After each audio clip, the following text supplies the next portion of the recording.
Hi, and welcome to Unprecedented Journey. I'm your host, Jeff Oppenheim, and I thank you for joining me today. Well, if you've seen any of the series before, you know that this was born out of a desire to put the quarantine into perspective.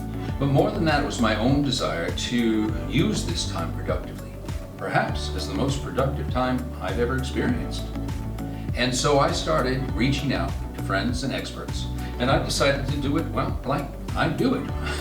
Making digital content, making documentary format, making film. And I invited these friends, these experts, into the virtual studio to ask them to share their journey with us in terms of whatever their area of interest or expertise was.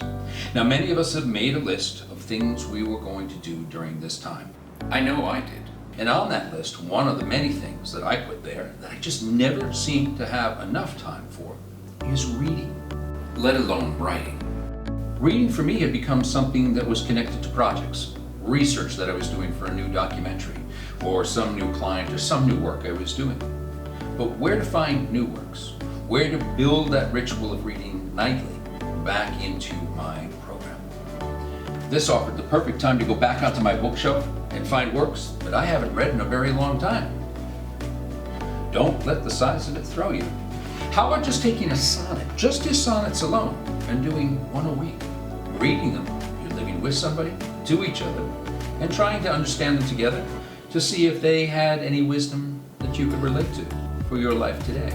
I mean, let's face it, William Shakespeare lived through the Black Plague and described it as the most productive time of his career. In fact, it's alleged that during the Black Plague and the years that his theater company was shut down, he wrote, King Lear, Macbeth, Antony and Cleopatra, and also this epic love poem called Venus and Adonis.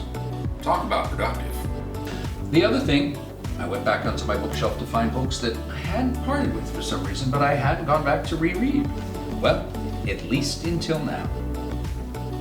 Seems like a very appropriate read during this time of COVID. And of course, recommendations for new reads, especially in this political era in which we live.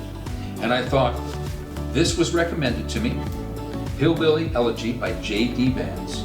It's an incredible book, especially going to give me a perspective on a culture that's pretty foreign to me as a New Yorker. Hillbilly culture, the Appalachian Mountain culture. So I decided with this episode, I was going to invite a friend of mine, Christina Chu. She's an author herself. She also participates in a lot of literary salons. She reads, she writes, she organizes them, and I asked her would she do the same thing for us here in the studio today. Bring forth several authors that she likes from the new diaspora of writing, if you would, because part of our issue is discovering what new to read. So I asked Christina if she'd come to our studio and not only talk about her journey as an author, as a writer, but also to curate our own Unprecedented Journey literary salon. Ooh, very grand. So I hope you'll tune in and watch each of these episodes, get to know these authors, and make sure to show your support not only for Unprecedented Journey, but also for these authors by giving it a thumbs up, a like, or leaving a comment, sending a comment or a question to these authors. We'll make sure that they answer them as well. And furthermore, subscribe, and share with friends. Until the next time, I'm Jeff Oppenheim for Unprecedented Journey. Stay safe, stay well, and you know what? Stay well read.